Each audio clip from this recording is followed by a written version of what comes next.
Good morning. Location natin is KTM Magallanes. So, malaki po yung promo nila until the end of May this 2024. Etong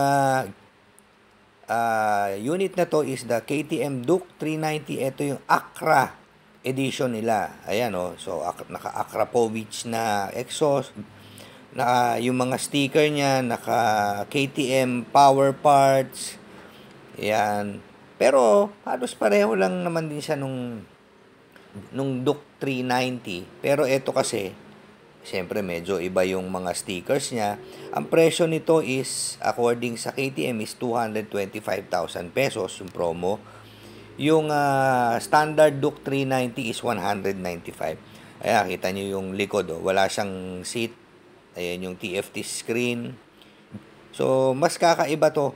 So, sa halagang 225, naka-Acra edition ka na. Power parts. Visit na po kayo sa mga KTM dealers and mag-reserve na kayo. And maganda promo.